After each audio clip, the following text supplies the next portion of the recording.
Kana na imong tura guys. Kana diha nga side. Diha. Diha ubusan na.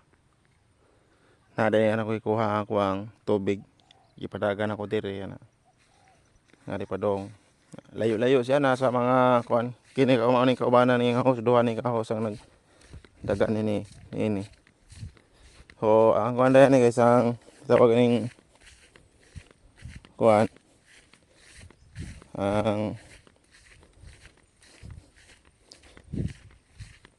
gilayo na nila sa mga 700 meters ay kuan man duha ka rolyo tunga akong napalit nga hose. Daghan ko na palit nga hose ani halos na ra din ni tanan ng akong kita sa internet mo guys. Nga gasto na ko ani. Grabe gini taas ani hose gini oh. Duha ko no ka hosean din Duha ka hose nga tag 700 meters yo. 140 meters 1,400 meters. Yan apay mga drum, grabe mo ni ginasto ay pero at least nakita na to ang nagasto nagamit na to. So sa ato ra po nang kita sa atong trabaho sa internet.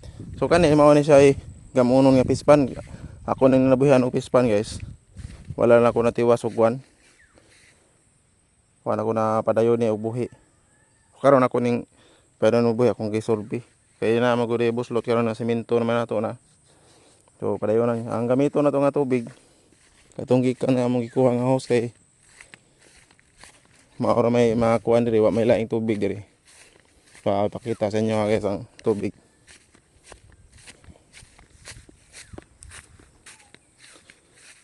O mao na siya na mga kabaw. Na mga kabaw na mo diri na kinabang ang kabaw sa tubig. Perting layuan ng tubig ka. Diri butangan ako diri og kanang kuan. Water pump para ato sa balay dili naman siya masaka kay habog ng balay oh. Habog na. Oh, siya. Oh, na siya mao ning tubig gani. Kusog ni dili na to makuan. Dili na to makita og kuan gikusgon niya kay nasilaw man tubod. Na diri atong water pump. Na diri atong mga darere na labay-labay atong mga kwarta ni.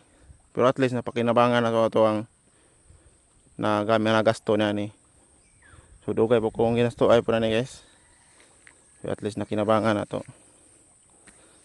Daghan may nakinabangan ng tubig diri pod. Kay aron init kayo lisod kayo. Way tubig ko pala nan human. Tangan pa nagtabon.